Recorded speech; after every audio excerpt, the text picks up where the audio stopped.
Friends అందరికీ నమస్కారం అండి. కేంద్రం నుంచి కీలక అప్డేట్ అయితే వచ్చిందనమాట. ముఖ్యంగా ప్రజలందరికీ కూడా. సో ఈ రకం వంట నూనెలు అనేది అస్సలు వాడకండి. సో ఎందుకు ఏంటనేది చూద్దాం. మనం ఎలాంటి నూనెలు వాడుతున్నాం, దీనివల్ల ఎలాంటి ఇబ్బందులు ఎదుర్కోవాల్సిన పరిస్థితి అయితే ఉంది, కేంద్రం ఏం చెప్తుంది అనేది కూడా వీడియోలో తెలుసుకునే ప్రయత్నం అయితే చేద్దాం. వీడియో చివరి వరకు చూడండి, అర్థమవుతుంది. మొదటిసారి ఛానల్ వస్తే తప్పకుండా సబ్స్క్రైబ్ చేసుకోండి. చూస్తున్నారు కానీ లైక్ చేయడం మర్చిపోతున్నారండి, వెంటనే లైక్ చేయండి. మిత్రులందరూ కూడా వీడియోని షేర్ చేసే ప్రయత్నం చేయండి. వంట నూనెలపైన షాకింగ్ అప్డేట్ అయితే తీసుకొచ్చారనమాట.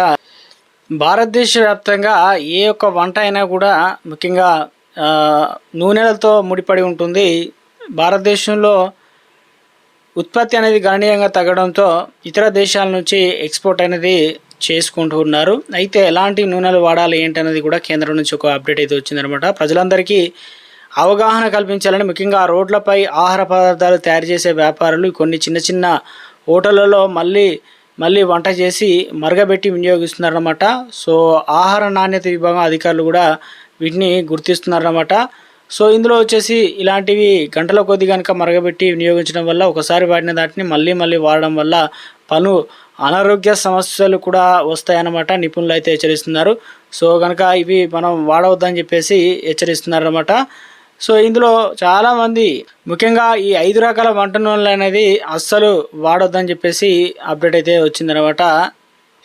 ఇక మనకు ఏదైనా కూరలు చేయాలంటే తప్పనిసరిగా వంటలు అనేది వాడుతూ ఉంటాం కాబట్టి ఇందులో వచ్చేసి నిజానికి ఇందులో వంట నూనె అనేది శరీరానికి ఎంత కావాలి ఏంటనేది దీనిపైన డిపెండ్ అవుతుంది. ఏ వంట నూనెలు వాడకూడదంటే రిఫైన్డ్ ఆయిల్. ఇందుకు సంబంధించి అంటే శుద్ధి చేసిన వంట నూనెలు చాలామంది ఉపయోగిస్తుంటారు అనమాట. ఇందులో చాలా మంచివి అని అనుకుంటారు, కానీ ఇవి మన ఆరోగ్యానికి అస్సలు మంచివి కావన్నమాట. ఎందుకంటే వీటిలో ట్రాన్స్ ఫ్యాటీ అంటే యాసిడ్ అనేది ఎక్కువ మొత్తంలో అయితే ఉంటాయన్నమాట. సో దీనివల్ల వంట నూనెలు వాడడం వల్ల సో మా ఆరోగ్యానికి మంచివి కావన్నమాట. సో డయాబెటీస్ అవన్నీ కూడా వచ్చే ప్రమాదం అయితే ఉంది. ఇక హైడ్రోజనేటెడ్ నూనెలు కూడా వాడుతూ ఉంటారన్నమాట. హైడ్రోజన్ నూనెలు కూడా ఆరోగ్యానికి అస్సలు మంచివి కాదన్నమాట. సో ఈ నూనెలు తక్కువ ఉష్ణోగ్రత వద్ద కూడా ఘనంగా ఉంటుంది కాబట్టి ఎన్నో ప్యాకెడ్ ఫుడ్ ఐటమ్స్లో కూడా ఎక్కువగా ఉపయోగిస్తున్నారు. అయితే ఈ హైడ్రోజన్ ఆయిల్ మన శరీరానికి కొలెస్ట్రాల్ బాగా పెంచుతుంది, అలాగే గుండె సంబంధిత వ్యాధులు కూడా వస్తాయన్నమాట. ఈ ఆయిల్ కూడా వాడొద్దు. అదేవిధంగా ఫామ్ ఆయిల్ కూడా. సో ఫామ్ ఆయిల్ కూడా ఎక్కువ దీన్ని సంతృప్తి కొవ్వు ఎక్కువ మొత్తంలో ఉంటుంది కాబట్టి వాడడం వల్ల గుండె జబ్బులు వచ్చే ప్రమాదం కూడా పెరుగుతుందని చెప్పేసి, అలాగే నూనె ఉత్పత్తిని పెంచే వాటిల్లో ఇవి కూడా ఒకటి చెప్తున్నారు. అదేవిధంగా వెజిటేబుల్ ఆయిల్ కూడా వాడుతూ ఉంటారు.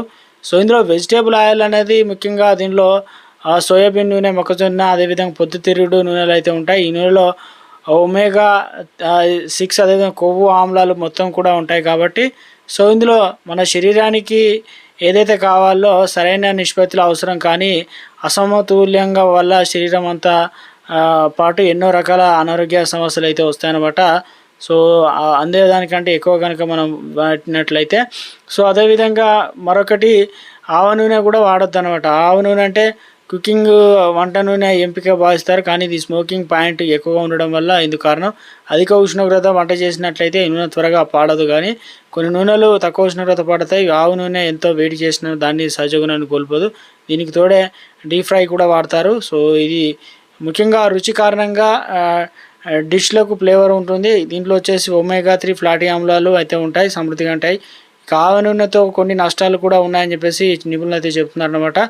సో ఇందులో చలికాలంలో మినహా మిగతా నూనెలు ఎక్కువ వాడకూడదు కాబట్టి, పైగా నూనె టేస్ట్ అందరికీ నచ్చదు. దీంతో పాటు నెయ్యి కూడా ఇక దక్కే అన్ని ప్రయోజనాలు కూడా ఇందులో లేవన్న విధంగా చెప్తున్నారు అనమాట.